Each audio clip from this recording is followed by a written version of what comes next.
नमस्कार दोस्तों, मेरे प्रेत आत्मा की कहानी चैनल पर आपका स्वागत है। दोस्तों, मैं आज आपको एक चैनल डिश के बारे में बताऊंगा। तो आइए कहानी को शुरू करते हैं। कहानी को शुरू करने से पहले आप एक बार वीडियो को लाइक और सब्सक्राइब अवश्य कर लें ताकि आपको हर रोज एक नई कहानी सुनने को मिल सके। यह कहानी मेरे साथ घटी एक सच्ची घटना है। हाल ही में कोरोना वायरस के कारण पूरे भारत में लॉकडाउन किया गया था। उसी लॉकडाउन में मेरे साथ यह घटी थी जो मैं आज आपको बताने जा रहा हूँ।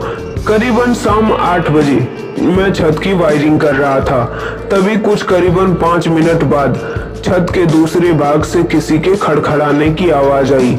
मैं उस साइड देखने के लिए गया कि आखिर आवाज किस चीज की थी, क्योंकि छत पर मेरे अलावा और कोई भी नहीं था।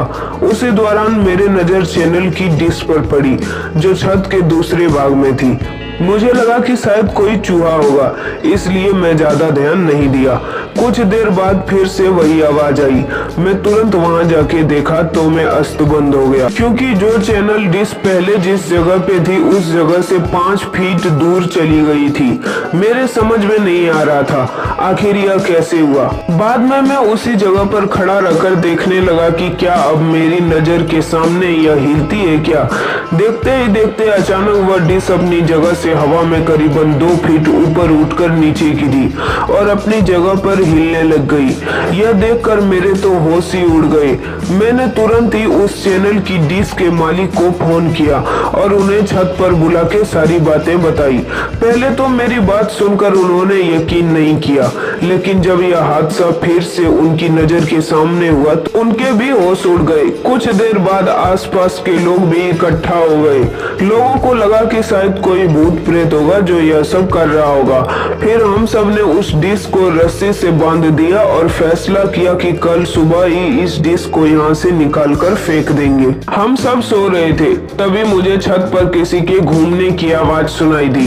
क्योंकि मेरा घर टॉप फ्लोर पे था, इसलिए जब भी छत पर कुछ भी हो तो सबसे पहले हमें सुनाई देता है। मैं अपने घर वालों को जगाया और बताया कि छत पर कोई घूम रहा है। उस रात सब हिम्मत करके छत पर गए यह देखने की आखिर ऊपर कौन है। हमने ऊपर जाके देखा तो ऊपर कोई भी नहीं था, लेकिन छत पर किसी के पैरों के निशान थे, वो भी आम पैरों के निशान से ज्यादा बड़े थे। हम डिश को देखने के लिए गए तो डिश पूरी छत पर कहीं नहीं थी। हमें लगा कि कोई उस डिश को फेंक दिया होगा, लेकिन पैरों के निशान ने हम सबको काफी डरा दिया था, क्योंकि आज तक ऐसे निशान हमने पहले कभी नहीं देखे थे। रात काफी होने के कारण हम सब ने मिलकर डिसाइड किया कि अब जो भी करना है वो कल सुबह करेंगे और हम अपने अपने घर चले जाएंगे। उस रात को मुझे भी नींद नहीं आ रही थी। मेरे मन में केवल यही चल रहा था कि कहीं हमारे छत पर कोई भूत प्रेत का साया तो नहीं है ना। दूसरे दिन सुबह जब हम सभी छत पर देखने के लिए गए तो देखा कि वो डिश जो कल छत पर से गायब हो गई थी वह डिश आज उसी जगह पर वापस आ गई थी। तभी सबने डिसाइड किया कि उस डिश को तोड़ के उसे नष्ट कर देंगे ताकि बाद में कोई परेशानी ना हो। जब उस डिश को तोड़ रहे थे तो उसके अंदर से काले काले रंग का कुछ पदार्थ बाहर निकल रहा था जो बहुत ही बुरे बास कर रहा था। उस डिश को तोड़कर उसे खुली जगह पर ले जाके उसे जला दिया। तब से लेकर अभी तक कोई आवाज या किसी के होने का एहसास नहीं होता है। दोस्तों, आपको कहानी कैसी लगी हो हमें कमेंट करके जरूर बताएं और वीडियो को लाइक और सब्सक्राइब करना ना भूलें ताकि आपको हर रोज एक नई कहानी सुनने को मिल सके। तब तक के लिए धन्यवाद। मिलते हैं अगले वीडियो में।